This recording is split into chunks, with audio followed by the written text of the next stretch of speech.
Main Church, ndibatsireiwo kutenda Sister Rumbi vandigira zvekushandisa. Hanzi nevamwe mukana una tsitsi. Nezuro manheru ndaitarisisa vadzimai vangu vose vaviri vanga variko kumba. Ndikati aiwa Mwari vakanaka kutsvinda kudai. Ndine vadzimai vangu vaviri vari muno mukereke. Ndibatsireiwo kuvagamuchira.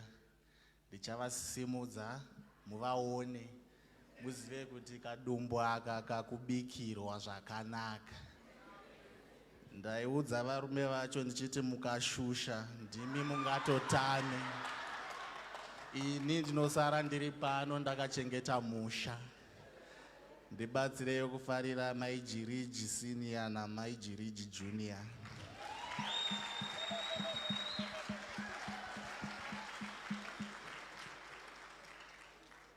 Amen. Tisingapedzi nguva tipinde mushoko. Tichaverengerwa kubva kuna Madzimambo ekutanga chapter 2 verse 5. Ngatange neverse 5. Musoro wandapa nyaya yangu yanhasi ndeyekuti Mwari batidzaiwo moto matiri wekuuraya Shimei naJaobhi. Tisati tabuda musevhisi tikuda kuuraya Shimei naJaobhi. Hatizive kuti tichazviita sei. Asi varume vaviri ava vanofanira kufa. Saka tichatanga paverse 5. Zvino iwe pachako unoziva zvandakaitirwa naJoabhu mwanakomana waZeruya, zvaakaita kuvatungamiri vaviri vehondo dzaIsraeri, Abhuna mwanakomana waNeri naAmasa mwanakomana waJeteri. Akavauraya, akateura ropa ravo panguva yorugare sokunge vakanga vari muhondo, uye ropa iroro akarizora pabhanhire raiva muchiuno chake napashangu dzetsoka dzake. Now you yourself know that Joab son of Zeruiah did to me what he did to the two commanders of Israel's armies, Abner son of Ner and Amasa son of Jether.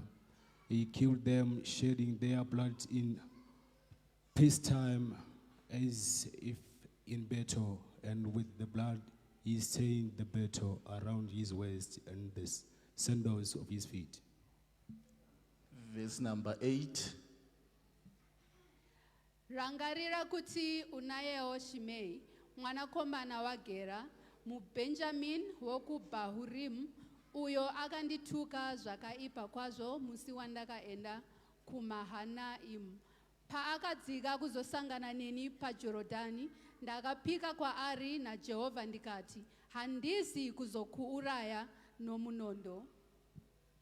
And remember you have with you Shemiel son of Gera the Benjamite from Berim, who called down bitter curse on me the day I went to Mahanaim. When he came down to meet me at the Jordan, I swore to him by the Lord, I will not put you to death by the word. Verse 36.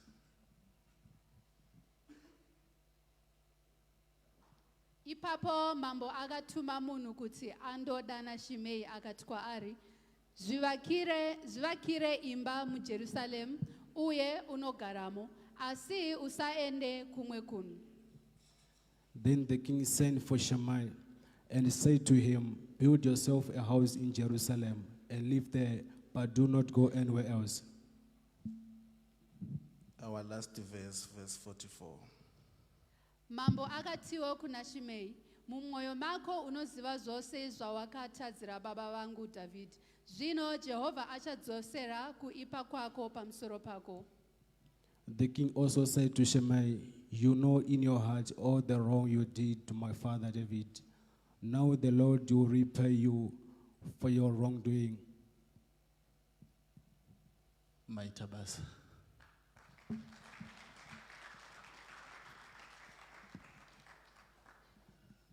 Nangati chiedza kuda kunyatsokutsvaga nhoroondo yekuti Solomoni wakaberekwa sei.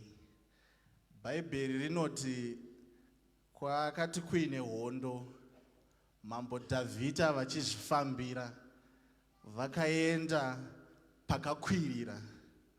Vaenda pakakwirira ndokuona madzimai achishamba. Vaona kudaro ndokudzokera kumba.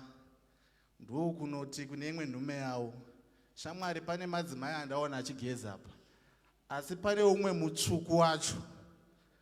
Ukamuona muudze auye kuno nokuti ndinoda kumutsiura. Zvanzi pavakapedza kugeza, mambo nhume ndokumhanya ndokunotora. Zvikanzi hanzi namambo, huyai kuno, vanoda kukutsiurai, zvamaita apa hazvina kunaka. Hanzi mambo ndokutsiura mukadzi ainzi Bethsheba. Vamutsiura ndokuva nemwana wekutanga akashayika. Vakamutsiura kechipiri akazobereka Solomoni. Ukatarisa maberekerwo aSolomoni ane kaundururani kazvinako so zvine kamukakushoresa. Saka ndoda kungoudza umwe munhu auya nhasi kuti even life yako ichita kakushoreka kudai, hazvirevi kuti uchatadza kuita mambo. Hazvirevi kuti destiny yako unotadza kuiachieva. Even chibage chikadyarwa mumarabu hachibereki marabu, chinobereka chibage. Whether your life conditions, just tell yourself kuti inini ndine humambo hwandinawo. Tida kutanga nekuuraya Jahobhi. Bhaibheri rinoti Jahobhi, he was a soldier. Nyaya yake yaari kuurayirwa ndeyekuti wakadeura ropa mumazuva anga asiri ekudeura ropa. Kana uri musoja, basa rako kudeura ropa. Asi yaari kufira ndeyekuti akadeura ropa mumazuva anga asiri ekudeura ropa. Nazvino sevatendi tine zvinhu zviri kutikuwadzisa nekuti tiri kuzviita munguva isiri iyo. Ukauya kumba kwedu ukasvika pakati peusiku, unoona mufundisi namai mufundisi vachirovana makotsi, vachinamata kuti Mwari shano, tinoda kuti ugova nemurume, tinoda mukuwasha. Asi ukaenda kwaari izvezvi, tinokurova, kwete kuti hatidi mukuwasha. Nguva yavaenda haiziriyo, watadza nguva. Mukwasha tinomuda, asi nguva yawaenda haiziriyo. Nevamwe venyu, nhamo dzatinadzo inyaya yekuti takataura mashoko aisafanirwa kutaurwa mune imwe nguva, asi takamataura. Dzimwe nhamo dzatinadzo ndezvekuti takavhura imwe mikana yataisafanira kuvhura, takaivhura munguva isiriyo. Saka tinoda kuti mangwanani ano titi zvatakaita munguva isiriyo nekusaziva, Mwari chibatidzaiwo moto matiri, tiuraye Jahobhi uyu, titange kukuteverai, tiite mabasa akanaka, tigoita zvinhu munguva yazvinofanira kuitwa. Jahobhi ane nyaya dzake tu. Pane imwe nyaya yake inotaurwa naDhavhidha. David anga aine mwana wake ainzi Absalomi. Absalomi akauraya brother yake nekuda kwaTamari. Ndokubva atiza baba vake paakaziva kuti baba vake vaakuziva kuti akauraya mukoma wake. Auraya kudaro paakatiza baba, zvinonzi vakasuwa mwana wavo Absalomi. Ndo Jahobhi paakaenda akanounza Absalomi. Absalomi aunzwa akatanga kushungurudza baba vake David. Zvinotendwa kunzi David paakanyora mapisarema 23 aitiza Absalomi. Mwana akauya akashayisa baba mufaro ari mwana. Saka Jahobhi ari kufira nyaya 2, akaunza Absalomi akauya akashungurudza baba. Zvakare akadeura ropa mumazuva aisafanirwa kudeura ropa. Pane vanhu muupenyu hwedu vakaenda kunodena mangwiro. ende mangwiro iwe ari kutionesa moto. Kuna ana madzibaba vakaenda vakanoshereketa, vashereketa vakauya nezvavakauya nazvo. Isati izive kuti chavaiuyira nazvo ndezve vaiuya nazvo vachiti vakuda kuitei, asi zviri kutionesa moto. Tanga tiri munguva yedu yekuzvigarira zvakanaka, ivo vakaenda vakanobata-bata, vakauya nezvavakauya nazvo, zviri kutishayisa mufaro. Saka ndiri mangwanani ano, uyu murume unonzi Jobho unofanira kufa.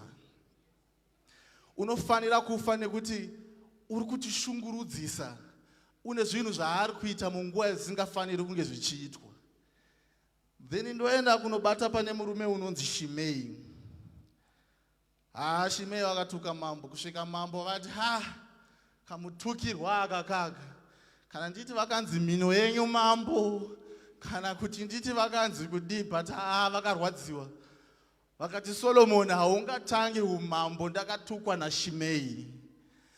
Zvinonzi mambo David pavakafa, Solomoni akaenda kuna Shimei akati, shamwari, matukiro avakaita baba vangu unovaziva, asi iwewe handidi kukuuraya. Ndinoda kuti uende kumhiri kwegungwa rinonzi Gidheoni, unogara ikoko. Tora mombe dzako, zvipfuyo zvako nevashandi vako, unogara ikoko. Asi musi wauchayambukwa gungwa uchidzoka kuno, ndo musi wandichakuuraya. Ndakatarisa nyaya iyi ndikati, muupenyu hwedu tinana Shimei vatinawo, kuti unotorongedza bhegi wonzi enda hako Jobheki. Wasvika kuno Jobheki hazvibudi baba, unoda kuti wakanda CV apa, hazvibudi. Shimei ari kunzi handikuurayi, enda hako. Asi pauchaenda ikoko, nekuti kumhiri kwegungwa Gidheoni inzvimbo diki, pazvichatanga kuwanda ndipo wachatanga kuona kuti kwandakaendeswa kunoku hakuiti, zvekuti uchada kudzoka wourayiwa. Kumba kwenyu munototengawo chikafu muchitodya, but hamusimbi. Makanzi opportunity yekutenga chikafu munayo, asi mukadya hamukori. Mari yekutotenga hembe iripo, asi ukadzitenga hadzifiti. Unotoenda kuinterview wotopasa, asi unongonzi wagara-gara unzi kuti wewe uite HR, wadini wabika tea. Unotoroorwa zvakanaka-naka, wotobvisirwa pfuma, asi day in day out unenge uchingorohwa. Haurambidzwi kupinda, unopinda but zvine kamitiro kazvo. Shimei hanzi akazowarayirwa. Maamabhiera ake nevaranda vake zvinonzi vakazoona kuti munhu watakauya naye kunoka nejambwa uyu ndokutanga kutiza, ndokutanga kutsvaga kuri nani. Shimei zvinonzi wakawarayirwa, ndokuzodzoka achitsvaga varanda. Shoko varasvika kuna Solomoni kunzi Shimei tamuona achitenderera pamhene kuti anga achitsvagei. Hanzi Shimei ndo paakadaidzwa akanzi, shamwari yo ndakakuudza kuti unogara kumuganhu, kunoku handikudi, naizvozvo ndakukuuraya. Saka mangwanani ano ndikuda kungoti kune wese ari panapa, ngatinzwei chidokwa-dokwa chekuuraya zvisingafaniri kunge zviri muupenyu hwedu. Ngatinamatei tiende pamberi paMwari titi, Mwari, kana matipa mukana wekuita zvinhu, chitibvisirai malimitations seamakapa vana Shimei. Chitibvisirai the limitations and the boundaries. Because chinonetsera upenyu hwatinorarama unogona kutofunga kuti zviri kuita. Because chinonetsa ndechekuti wani akaenda akanobata-bata zvaanobata-bata, hazviafekti iye oga, zvinoafekta munhu wese. Zvakafanana nehwindo ukarisiya rakavhurika, hari mosquito dzikapinda hadzisarudzi kuti ndeupi, dzinongoruma chero. Saka mangwanani ano ngatiti, Mwari tibatsirei kuti tizive kuti ndezvipi zvatinofanira kuuraya mukati meupenyu hwedu kuti tigogona kutonga sezvakaita Solomoni, because mambo Dhavhidha vaizviziva kuti Solomoni haangagoni kutonga kana Jahobhi aripo kana Shimei aripo. SeMakristu tine umambo hwatakapiwa, asi tiri kutadza kuhukapitaliza nekuda kwaana Shimei nekuda kwaana Jahobhi vari mukati meupenyu hwedu. Tinotomhanya-mhanya otonzwa munhu achiti kwedu kune BP, kwedu ukangodai-dai makumbo anozvimba. Zvakanyorwa papi? Havaziriwo here vana Jahobhi? Havaziriwo here vana Shimei?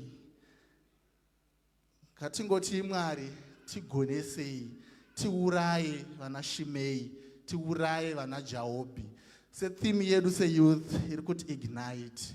Muservice ino ngatitungidzei moto wechidokwa-dokwa, titi Mwari tibvisireiwo vana Jahobhi vanodeura ropa mumazuva asiri ekudeura ropa.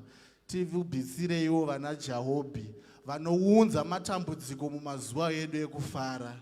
Tibvisireiwo vana Shimei vanotituka nekutishoropodza pamberi pevanhu, vanotiitsira kuzoti ndainyatsofunga kuti mambo Dhavhidha vakatukwa. Mambo Dhavhidha vari mambo vakatukwa zvokuti vakasvika pakuudza mwanakomana wako shamwari kamutukirwo kandakaitwa. Zvimwe padawo unotoziva kuti muchembero wangu namudhara wangu kamwe kamutukirwo kavari kuitwa kakaka. Wedzera kunamata tiuraye Shimei naJahobhi. Naiyaya ndinoti ndatenda.